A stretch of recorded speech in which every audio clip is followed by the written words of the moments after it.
আমি প্রায় 5 বছর তার অধিক সময় 18 সাল প্রায় 6-7 বছর পরে কুরবানি ঈদে বাসায় কুরবানি করার সুযোগ পেয়েছি। বাসায় বাবা মায়ের সাথে কুরবানি ঈদে একসাথে বসে খেতে পেরেছি। বিগত 6-7 বছরে পারি নাই। শুধু কি আমি, বাংলাদেশের হাজার হাজার মানুষ ফেরারি ছিল, যারা আনন্দ ঘন মুহূর্তগুলো তাদের পরিবারের সাথে কাটাইতে পারত না। আল্লাহ তাআলা এই ঈদে আমাদের সেই সুযোগ দিয়েছেন। আল্লাহ তাআলার কাছে হাজার কোটি শুকরিয়া যে আল্লাহ তাআলা এই দিন আমাদেরকে দেখিয়েছেন।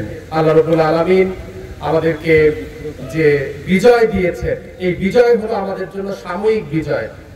এই বিজয় কি আমাদের জন্য চূড়ান্ত বিজয়? বাংলাদেশ কি ন্যায় ইনসাফের রাষ্ট্র হয়ে গিয়েছে? না, হয় নাই। এখনো আমরা বাংলাদেশে আগের মতোই চাঁদাবাজি দেখতেছি না? হ্যাঁ, একদল খেয়েছে আর একদল খাওয়ার জন্য রেডি হয়েছে। কোন দলের নাম না বললেও কারো গায়ে লাগে। কার গায়ে লাগে? যারা খাইতে চায় তাদের গায়ে লাগে। খাইতে চায় না, ইতিমধ্যে খেয়ে তাদের বদ হজম হয়ে গিয়েছে ইতিমধ্যে।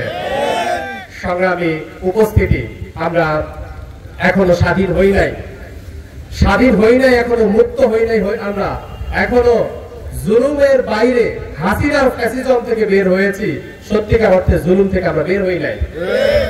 10 মাস পার হয়েছে, ক্ষমতায় তারা এখনো যাইতে পারে নাই। 10 মাসে তারা এই জাতিকে 100 লাশ উপহার দিয়েছে। ভাবতে পারেন, কেউ কেউ তো মনে করতেছেন তারা ক্ষমতায় আসবে। ক্ষমতায় যদি আসে তাহলে আরেকটা জুলুম তন্ত্রের জন্য বাংলাদেশের মানুষকে অপেক্ষা করতে হবে।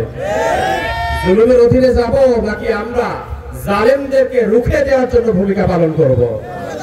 রুখে দেওয়ার জন্য ভূমিকা পালন করতে হবে। এটা মনে করার সুযোগ নাই যে তারাই ক্ষমতায় আসবে, অতীতে তাদের দেশ শাসনের অভিজ্ঞতা আছে, এসব কিছু ভুলে যা। 5 আগস্ট বাংলাদেশের দ্বিতীয় স্বাধীনতা, এই রেভলিউশনের মধ্য দিয়ে কোন বিশেষ দলকে এদেশের মানুষ না বলে নাই, শুধু আওয়ামী লীগকে দেশের মানুষ না বলে নাই।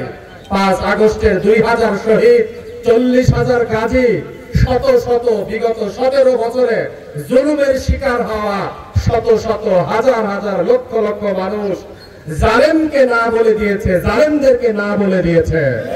ভবিষ্যতে কোন জালেমের ক্ষমতা এদেশের মানুষ আর গ্রহণ করবে না ইনশাআল্লাহ।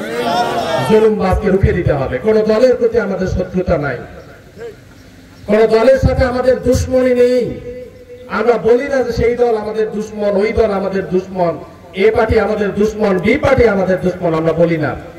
আমাদের দুশ্মন হলো যারা সত্যের দুশ্মন, আমাদের দুশ্মন হলো যারা সমাজে ন্যায় ইনসাফ পরিপন্থী মানব রচিত বস্তা পচা মতবাদ দিয়ে দেশ শাসন করতে চায়, তারা আমাদের দুশ্মন।